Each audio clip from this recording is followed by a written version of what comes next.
Hi, and welcome. Are you ready to talk about Kaladin? Because I am. I will be talking about Kaladin from The Way of Kings only. So if this is the only book you have read so far, there will be no spoilers from further books, but there will be major spoilers for this one. If you have had any discussions about Kaladin with other fans of the Stormlight Archive, or seen memes about him, or read articles about him, you have probably heard it said that he is the depressed one. And that Brandon Sanderson did such a good job of showing what depression is really like in this character. I think that's true, but I also think how frustrating is it to just be known as the depressed one, or to be defined by your depression. If this were a real person we were talking about, we would know that there is so much more to a person than just that aspect of them. So I will talk about Kaladin's depression and how good of a job Sanderson did, but it's not just going to be about that. We're going to talk about a lot more, so this video isn't just a depressing video. Kaladin is often called Stormblessed, so much so that this almost becomes his surname, Kaladin Stormblessed. But he himself often feels cursed. And as we read The Way of Kings and see his journey and see all the flashbacks from his younger days, we can see where this deep feeling of depression stems from. And we can see from these flashbacks that he has struggled with depression since his childhood. That dark place that his mind wants to go has always been a constant threat to him.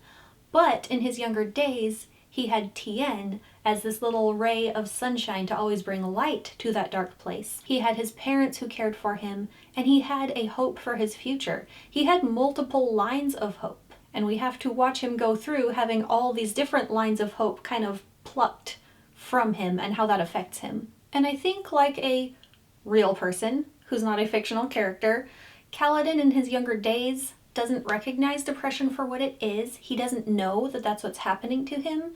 And as he grows and things happen to him, he starts to recognize this about himself, and he does fight against it. All the things in his life that try to bring him down, he is still strong and he is still a fighter. Even through losing one of the people most important to him and one of the most difficult events that set him on his life's journey, losing Tien, he still fights and he still strives for purpose. Losing his brother made him so strongly want to go and save any other young boys that he could. So even though Kaladin feels at this point, during this part of his youth, that he has failed, he failed his brother, he failed his parents, he failed the promise he made, he does not give up yet. Then he becomes a slave, and that purpose that he gave himself, trying to fight for and save young soldiers like his brother, is taken away from him. Part of his purpose is just grabbed away and he doesn't have it anymore. Still, Kaladin doesn't give up. He still fights and he still strives. He has tried to escape and free other slaves multiple times, and through all those failures, he still tries. But every one of those failures spirals him a little further down. And who is there now to lift him up anymore? Okay, let's take a little break from talking about Kaladin's downward spiral because this video is getting depressing. Let's imagine that Kaladin has an interview. And the interviewer asks the cliche question, "Tell me, Kaladin, what is your greatest weakness?" Here's what I think Kaladin's answer would be. "My weakness is simply that I care too much." For a real person at a real interview, that seems like such a bad answer, but for Kaladin, I think it really hits on the truth for him. He cares so much, and as a healer and as a soldier, he hates losing people. That is like the worst thing that can happen for him. As a surgeon, his job is to heal people, and to lose someone when he is trying to heal them makes him feel like he has failed. As a soldier, his job is to protect people, and when he loses someone, he feels like he has failed. For us, as spectators, the ones reading the book and seeing his story, we can see that he puts an unfair amount of pressure on himself. He takes far too much responsibility for the people in his care. He doesn't see it that way. He sees these people as being his job.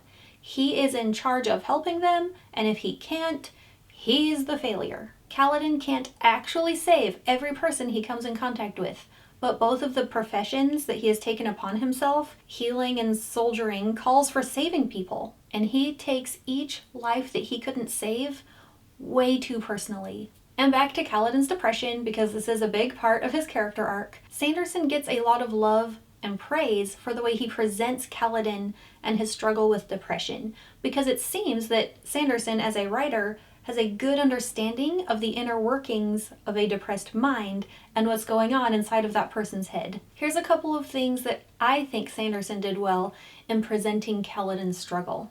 Kaladin's depression was the worst when his life seemed the most out of his own control, and when he felt the most alone. That moment when Kaladin is standing on the edge of the chasm is the lowest moment in his life. And if it hadn't been for Syl coming to him, that would have been the end.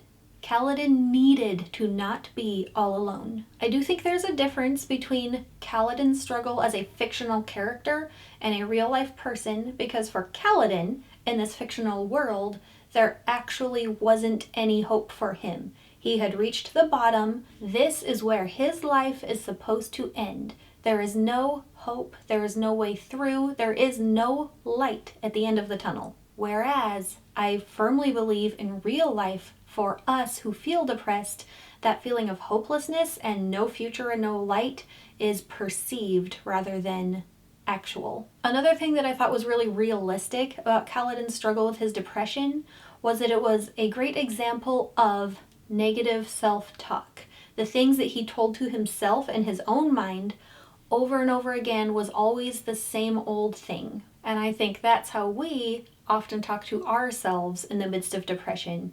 It's always this. It's always the same thing. For Kaladin, I always fail them. I can never save them. And he keeps telling himself it's pointless.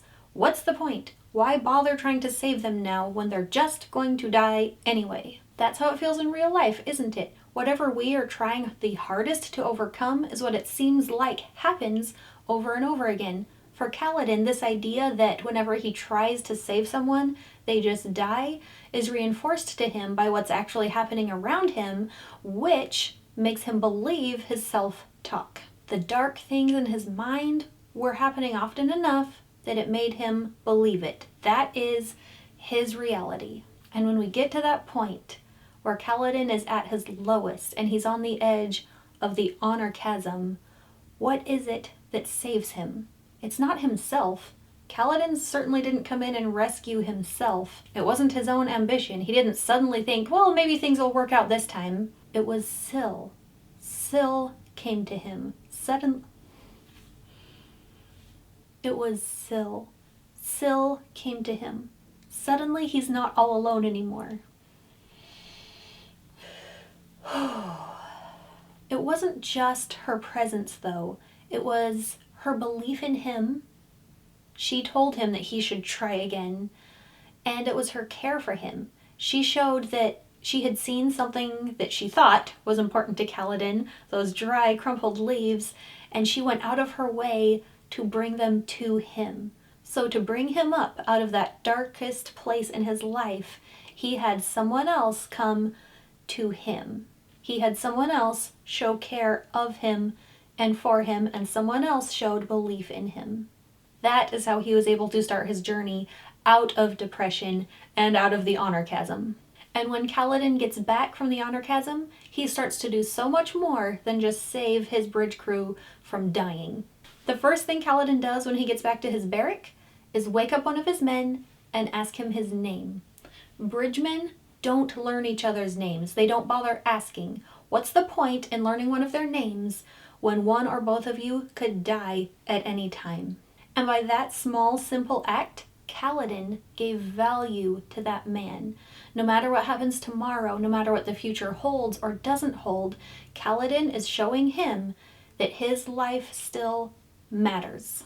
And I think that is part of what makes Kaladin such a good leader. He values each and every single life.